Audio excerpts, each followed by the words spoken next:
এই মুহূর্তে যে খবর আসছে, প্রয়াত প্রাক্তন মুখ্যমন্ত্রী বুদ্ধদেব ভট্টাচার্য বাম জামানার শেষ সেনাপতির বয়স হয়েছিল ৮০। বামফ্রন্ট শাসনের দ্বিতীয় এবং শেষ মুখ্যমন্ত্রী বুদ্ধদেব ভট্টাচার্যের জীবনাবসানের খবর পাচ্ছি আমরা। বৃহস্পতিবার সকালেই এই খবর জানা যায় তার পরিবার সূত্রে। আপনাকে জানিয়ে রাখি, পশ্চিমবঙ্গে ৩৪ বছরের বামফ্রন্ট শাসনের দ্বিতীয় এবং শেষ মুখ্যমন্ত্রী বুদ্ধদেব ভট্টাচার্যের জীবনাবসান। বয়স হয়েছিল ৮০ বছর। ২০০০ থেকে ২০১১ সাল পর্যন্ত টানা ১১ বছর রাজ্যের মুখ্যমন্ত্রী ছিলেন বুদ্ধদেব ভট্টাচার্য।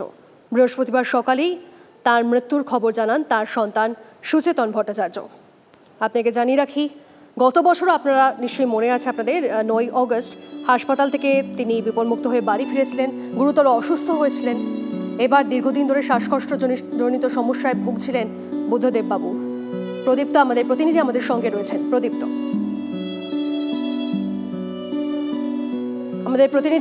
আমাদের সঙ্গে রয়েছে। প্রদীপ্তর সঙ্গে কথা বলবো। প্রদীপ্ত, একটা যুগের যেন অবসান, বুদ্ধদেব ভট্টাচার্য প্রয়াত।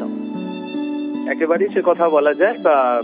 হলেন রাজ্যের প্রাক্তন মুখ্যমন্ত্রী বুদ্ধদেব ভট্টাচার্য। তিনি বেশ কিছুদিন ধরে শারীরিক অসুস্থতায় ভুগছিলেন আর দীর্ঘদিন তিনি চোখেও ঠিকভাবে দেখতে পাচ্ছিলেন না। মাঝে আগেই তিনি হসপিটালে ভর্তি হয়েছিলেন, দক্ষিণ কলকাতার একটি হসপিটালে। তারপরে কিছুটা শারীরিক অবস্থার উন্নতি হওয়ায় তাকে বাড়িতে ফেরত পাঠানো হয়েছিল। আজ সকাল ৮:২০ নাগাদ বুদ্ধদেব ভট্টাচার্য তিনি মারা যান এবং এই মুহূর্তে সিপিআইএম নেতৃত্ব তাদের বাড়িতে পৌঁছাচ্ছেন এবং মুখ্যমন্ত্রীর তরফ থেকে কিছুক্ষণের মধ্যে শোক বার্তাও আসবে। এবং দীর্ঘদিন ধরেই সিওপিডির সমস্যায় তিনি ভুগছিলেন এবং তার জেরে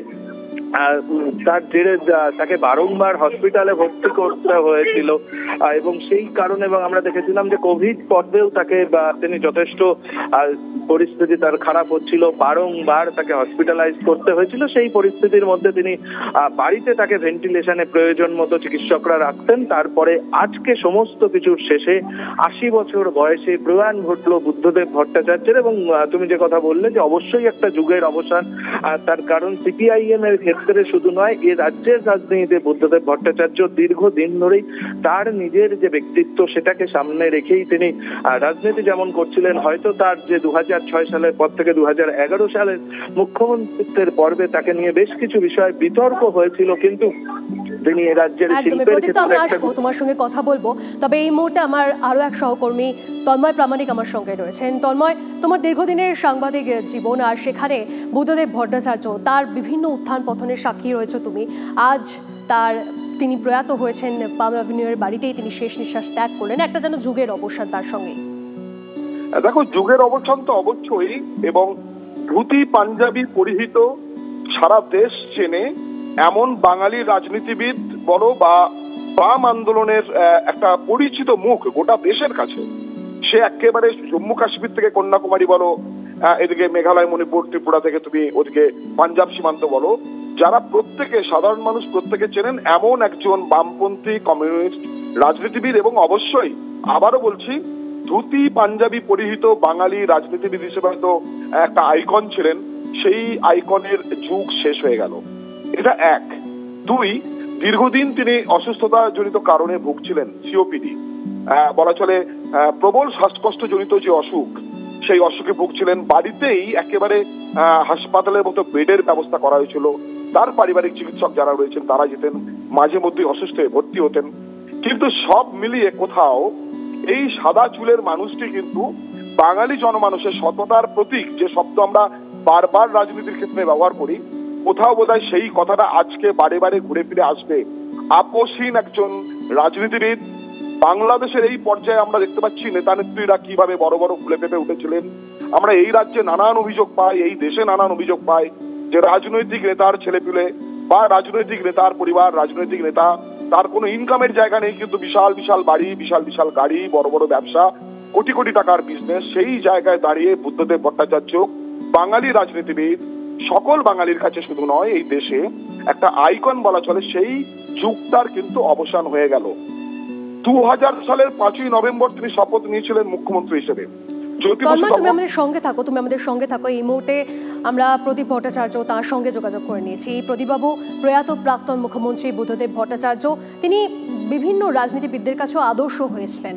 আপনার সঙ্গে তার কিভাবে দেখা হয়েছিল বা কথা হয়েছিল, বা আর কিছু যদি স্মৃতিচারণ করেন আজকের দিনে? দীর্ঘদিন আমরা একসঙ্গেই ছিলাম, একই কমপ্লেক্সে বাস করছি। তিনি যখন মুখ্যমন্ত্রী ছিলেন, তার আগে তিনি যখন তথ্য সম্প্রসারণ মন্ত্রী ছিলেন, তখন থেকেই তার সঙ্গে আমার গভীর সম্পর্ক ছিল।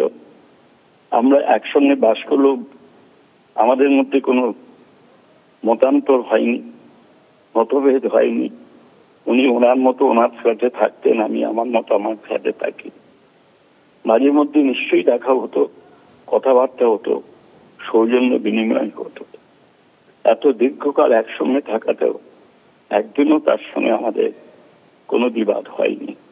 আমি রাজনীতি করি, আমি কংগ্রেস করি, উনি সিপিএম পার্টি করেন, উনি থাকেন আমাদের কমপ্লেক্সে, তিনি মুখ্যমন্ত্রী, আমি পশ্চিমবাংলা প্রদেশ কংগ্রেসের সভাপতি। আমি বাংলা বন্ধের ডাক দিয়েছি, বন্ধ হয়েছে। অনেকে ভেবেছিল ভয়ঙ্কর কিছু একটা ঘটবে, কিন্তু দেখা গেল যে রাজনীতির মতভেদ কিন্তু সামাজিক বিন্যাসের ক্ষেত্রে কোন রকমের প্রতিবন্ধকতা তৈরি হয় না। আমরা আমাদের মতো পলিটিক্যাল কাজ করেছি, উনি অ্যাডমিনিস্ট্রেটর হিসেবে তার কাজ করেছেন। সুতরাং তার মধ্যে একটা সার্বজনীন কর্তব্য বোধ ছিল, সেইটা আমাদের খুবই ভালো লাগতো। অপোজিশন পার্টিকে যথেষ্ট গুরুত্ব দিতেন এবং তাদের মর্যাদা দিয়ে তাদের সঙ্গে কথা বলতেন। আমি আজকে সত্যি খুবই সৌভাগ্য। বেশ, অনেক ধন্যবাদ আমাদের সঙ্গে কথা বলার জন্য। কথা বলছিলাম কংগ্রেস নেতা প্রদীপ ভট্টাচার্যের।